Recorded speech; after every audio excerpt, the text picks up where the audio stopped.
Assalamualaikum warahmatullahi wabarakatuh.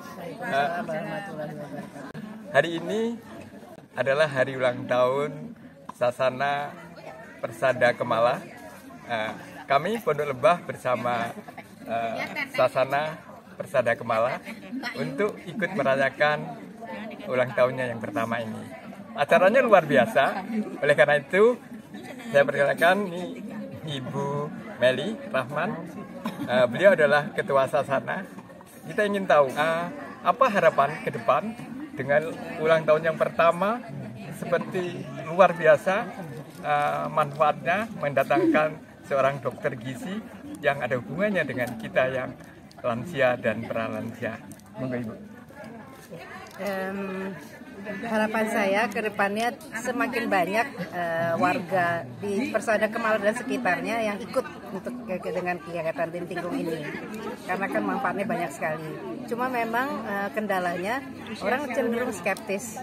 Misalnya ada yang bilang, saya kan punya sakit jantung, saya kan punya apa, maksudnya tuh padahal harusnya kan bisa disesuaikan dengan kemampuan dia. Tapi ternyata dari sini ini persentase yang ikut tuh masih sangat rendah. Jalan kaki. Nah, itu satu harapan saya. Harapan saya kedua, kita rencananya akan rutin bikin kegiatan-kegiatan talk show begini, tapi dengan topik yang beda-beda yang kita butuh begitu. Misalnya sekarang kan mengenai gizi, mungkin nanti mengenai apa sih itu penyakit jantung, bagaimana mencegahnya, mungkin besok-besok gitu.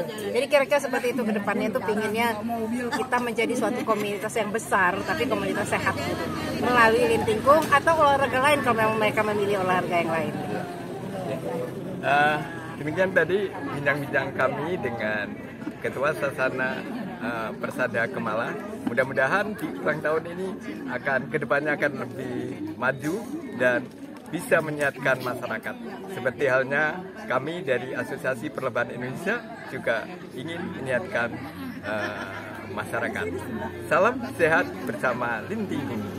Lintinggung Jaya. Lintinggung Jaya. Lintinggung Jaya. Wassalamualaikum warahmatullahi wabarakatuh.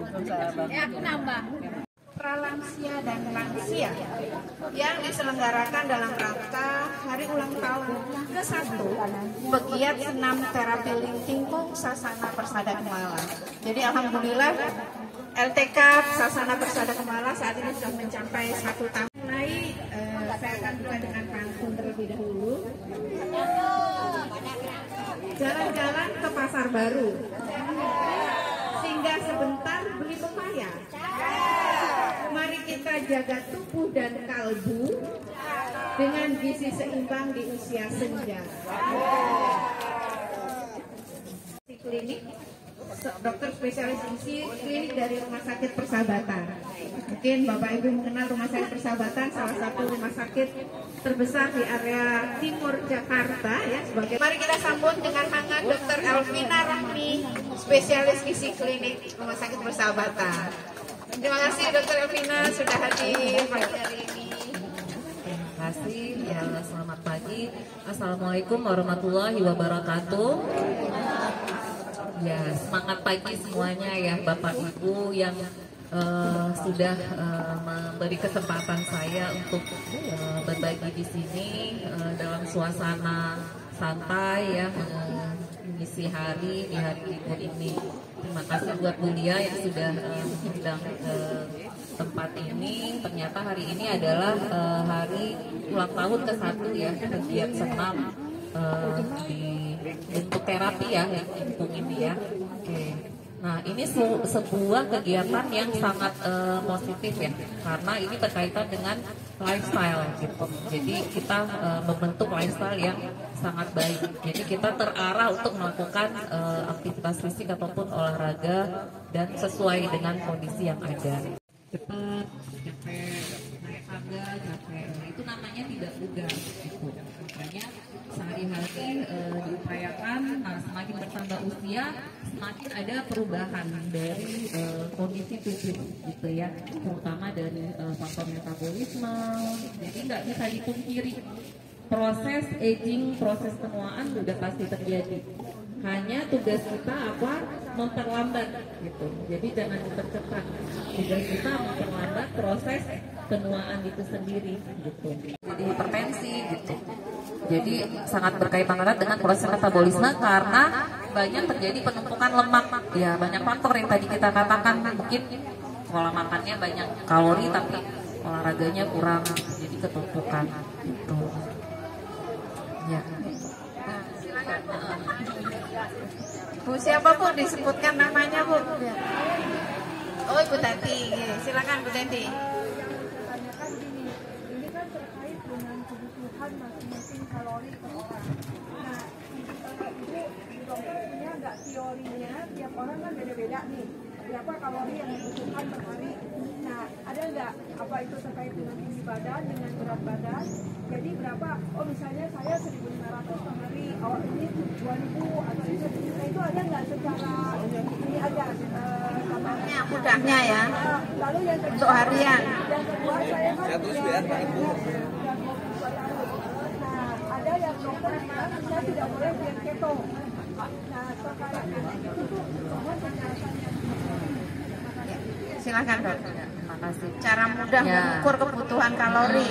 Jadi kita kan punya kebutuhan. Nah, sekali lagi kebutuhan tiap orang itu beda-beda.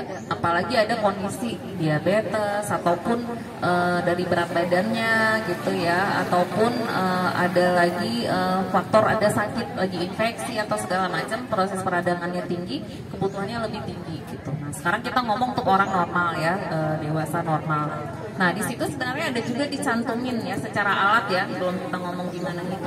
Di situ ada kebutuhan basal, dicantumin nggak? Jadi kebutuhan basal itu kebutuhan kalori untuk tubuh itu memenuhi, jantung bisa bekerja, segala organ penting itu bisa bekerja untuk kebutuhan kalori sehari-hari. Itu namanya basal. Nah, itu tadi berkaitan basal itu ada yang sangat rendah, ada yang tinggi. Berarti nggak ditulis ya. Sebenarnya dicantumin.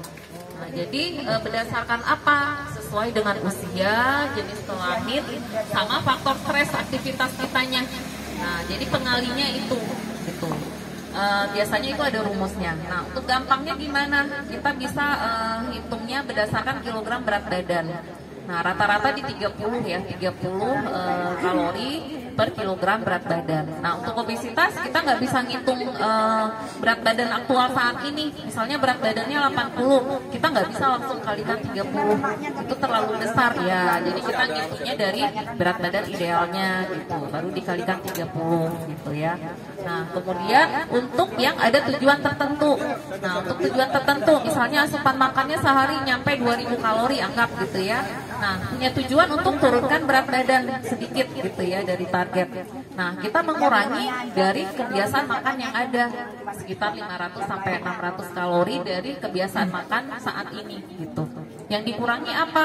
Asupan karbonya, porsi ya, porsi karbonya apa? Porsi lemak. Jadi lemak itu kalorinya lebih tinggi, 2 kali lipat dari karbohidrat. Makanya itu kita perhatikan asupan lemak karena kalorinya tinggi.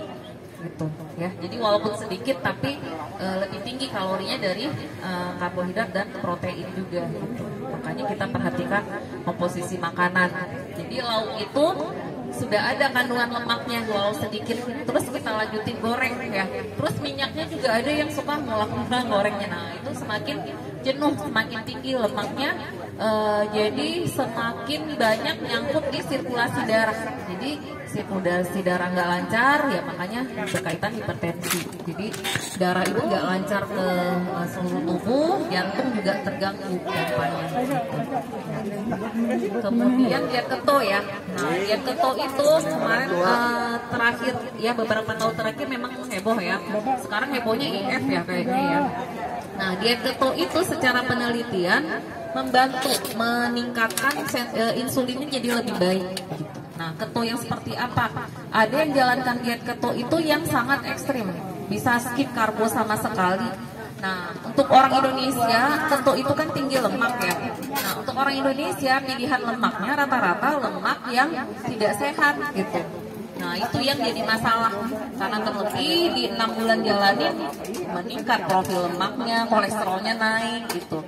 Walaupun mungkin gula menjadi baik gitu ya, HbA1c ya, selain kadar gula darah itu menjadi lebih baik, tapi berefek ke yang lain gitu. Ada yang tidak makan karbo sama sekali, akhirnya masuk rumah sakit seringnya, gulanya naik. Kenapa? tubuh itu akan bekerja. Tubuh kita itu sangat luar biasa memenuhi kebutuhan kita. Saat terjadi masalah dia akan bekerja keras untuk menutupi permasalahan itu. Nah, jadi terjadi ketosis itu lemaknya tinggi karena kan nggak cukup nih kalori dari makanan yang masuk. Jadi dia mengambil lemak yang ada di tubuh dipecah jadi energi. Jadinya tinggi di darah ya.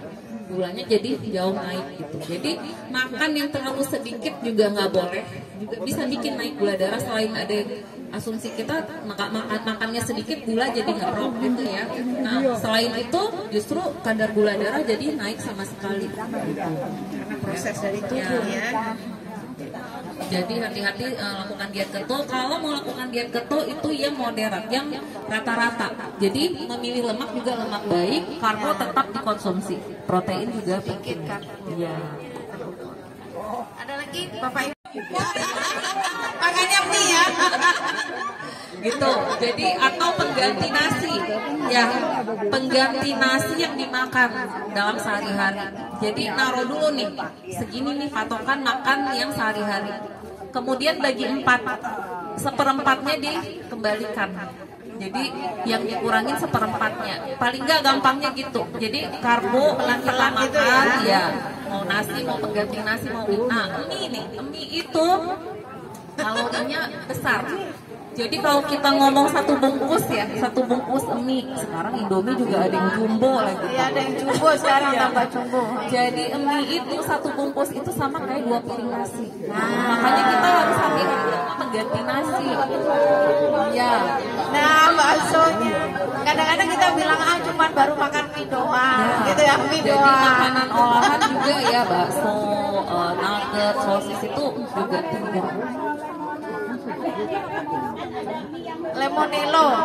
Iya, itu tinggal lihat. Nah, itu lebih sedikit ya, lebih sedikit secara ya, tinggal nyesuaiin. Makanya kita kembali ke pengganti nasi, berapa banyak yang kita makan.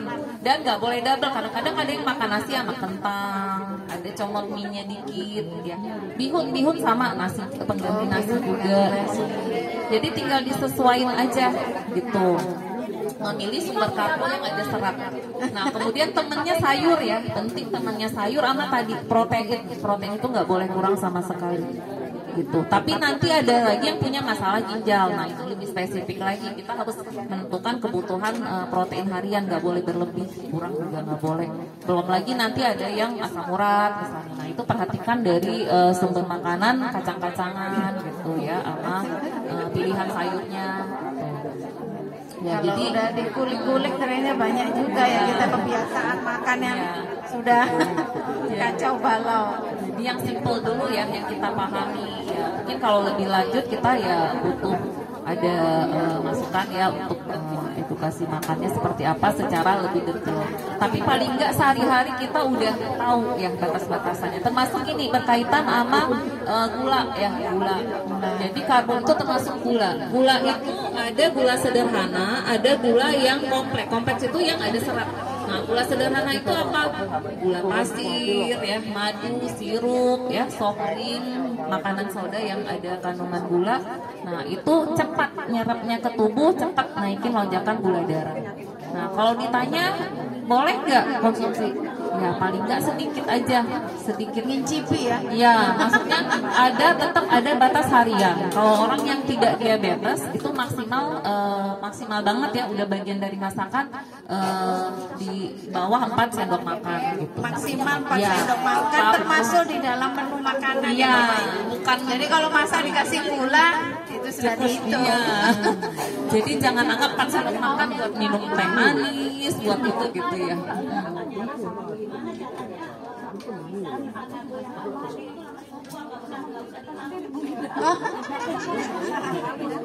Ya. Oke, ya bagus ya. Pertanyaannya bagus. Jadi gimana biar nggak numpuk? Nah, aktivitas fisik. Nah, ini dua nih berkaitan aktivitas fisik sama olahraga. Kalau aktivitas fisik itu kita itu aktif atau enggak? Tipe aktivitas sehari-hari. Nah, sekarang orang gampang ya hitung-hitung langkah gitu ya, nggak ada, ini bisa dengan nggak ada smartwatch, bisa lihat di HP gitu ya. Ya, jadi hitung langkah. Ya, jadi kalau ideal sih 10.000, tapi kita nggak usah gitu, paling nggak udah tercapai 3.000, 5.000, iya di atas 5.000 udah bagus. Tiap hari jalan 30 menit. Ya, jadi itu dari sisi aktivitas fisik. Jadi aktivitas fisik itu kita pertahankan aktivitas sendi kita, otot kita itu aktif bergerak.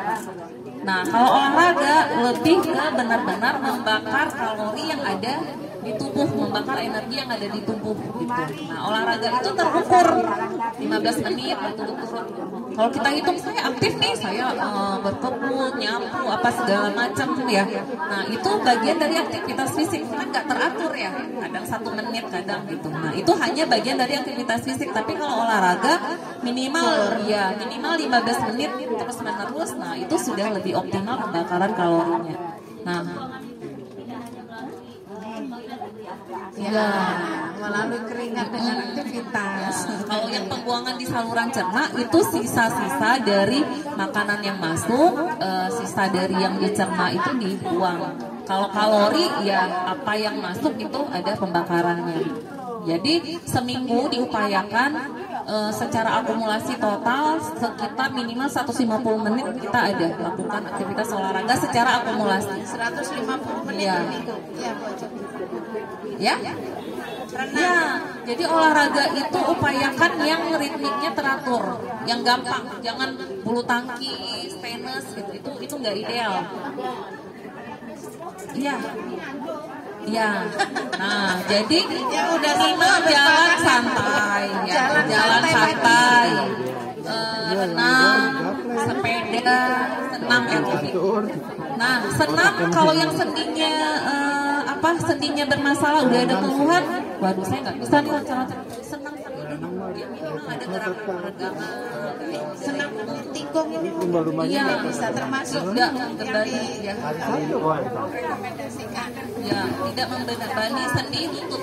Jadi tetap pilihan aktivitas fisik itu nggak ada alasan, sesuai dengan kondisi tubuh. Bagi pasien aja yang udah tirah baring, kita nggak biarkan. Dia nggak mampu, harus kita yang melatih tetap bergerak. Jadi sepenting itu ada aktivitas yang otot itu bergerak, sepenting itu. Ya. Ya. Dok, ini pecelnya sudah datang. Waktu sudah pukul 9:05 dan pasti Bapak Ibu masih ada banyak pertanyaan yang penting untuk meningkatkan perbaikan gizi ya, dalam tata kelola gizi supaya kehidupan lebih baik. Tapi karena waktu Dokter Elvina yang sudah semakin terik dan mungkin sudah waktunya juga mesti diisi, tadi sarapannya kelewat ya Dok. Kalau karena kita mesti tadi tepat di setidaknya kita berupaya untuk tepat di 3 kali makan supaya nanti nggak jadi terlalu lapar. Terima kasih Dokter Elvina untuk waktunya. Luar biasa Bapak Ibu sekalian, semoga ilmu yang kita peroleh dapat dipraktekkan dalam kehidupan kita sehari-hari sehingga kita tetap sehat, bugar dan bahagia di usia pralansia maupun lansia insya Allah, sehingga kita bisa melaksanakan ibadah dengan baik. Nah, terakhir mungkin saya tutup dengan tagline yang supaya kita tetap ingat, tetap sehat, tetap hebat, tetap bahagia di usia senja. Insya Allah. Terima kasih Dokter Elvina atas waktunya. Mohon maaf kalau ada yang kurang berkenan di dalam pelaksanaan kegiatan hari ini. Dan terima kasih ibu semua yang sudah luar biasa menyimak, tidak bergerak dari posisinya masing-masing. Karena tentu kita bagian dari ikhtiar untuk sehat dan bahagia. Wassalamualaikum warahmatullahi wabarakatuh. Terima kasih Dokter Elvina.